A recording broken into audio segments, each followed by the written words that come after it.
Welcome to The Explainer. Today we're talking about a pretty quiet revolution that's happening right under our noses in software development. The AI tools we've gotten used to are making a huge leap, from being simple assistants to becoming powerful agents. We're going to break down what that really means and why it's about to change pretty much everything. So here's the plan. First, we'll nail down the massive difference between an AI assistant and an AI agent. Then we'll look at the two very different paths this opens up for developers, the kind of risky vibe approach versus the super disciplined design approach. And you'll see how a 40-year-old idea is suddenly the key to all of this, what new skills are going to be non-negotiable, and finally, what this all means for your career in the long run. All right, so what's the big deal? What makes these new AI tools so different?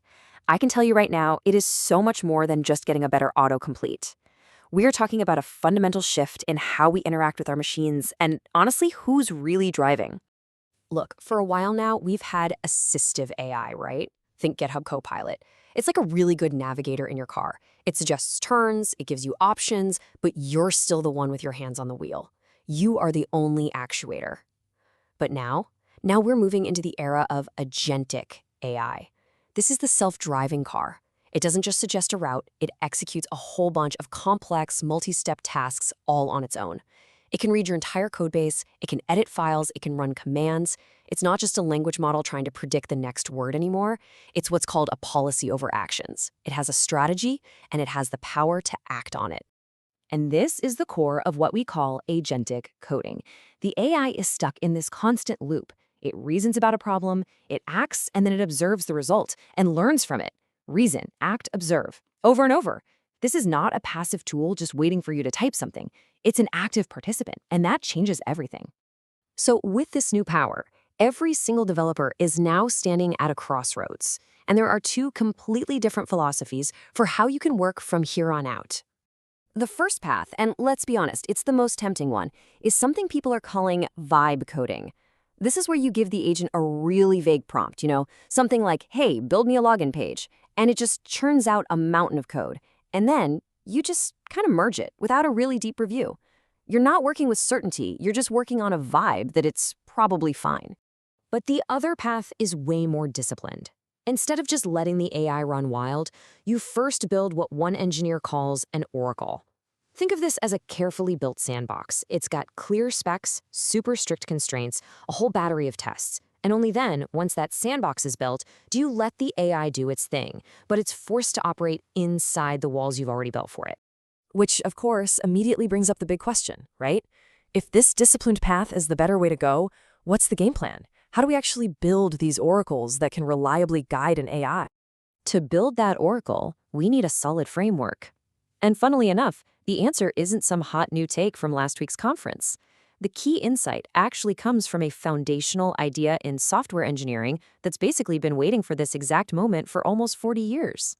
It all comes from Frederick Brooks's legendary 1986 paper, No Silver Bullet. In it, he argued that if you want to understand how to build great software, you have to first understand that there are two totally different kinds of difficulty you're up against. Brooks said there's essential complexity. This is the raw, conceptual, hard part of designing the system in your head. It's the architecture, the big picture thinking. And then there's accidental complexity.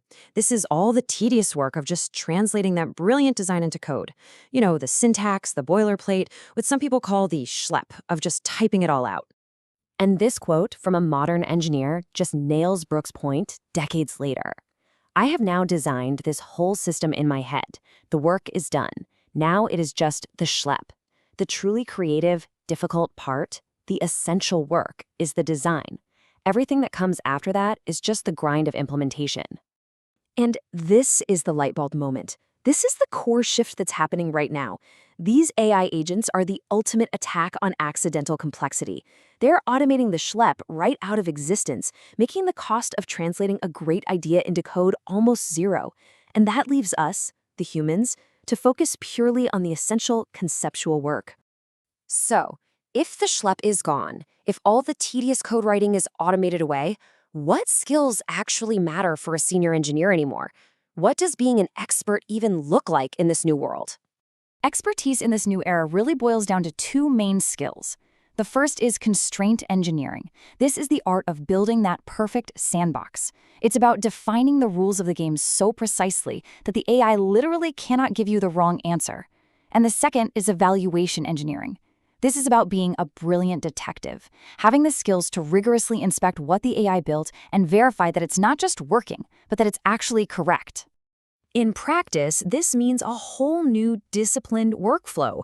You constrain the AI's authority so it can't run amok.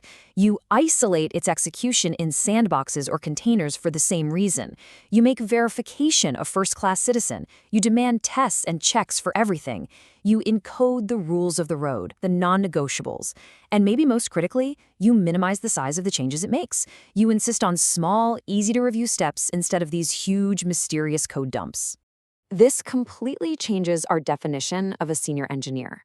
It's not about how fast you can type or how many frameworks you've memorized.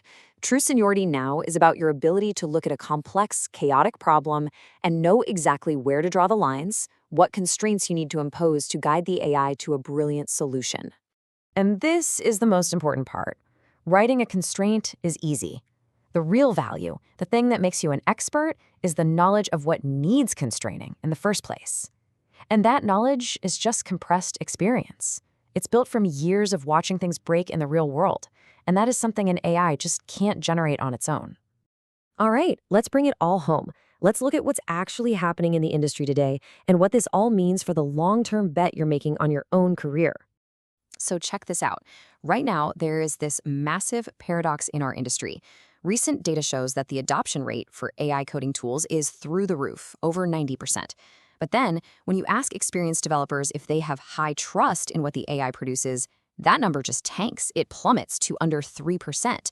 So everybody's using them, but almost no one actually trusts them. And that lack of trust, it's totally justified because the undisciplined vibe coding approach is already causing real measurable problems.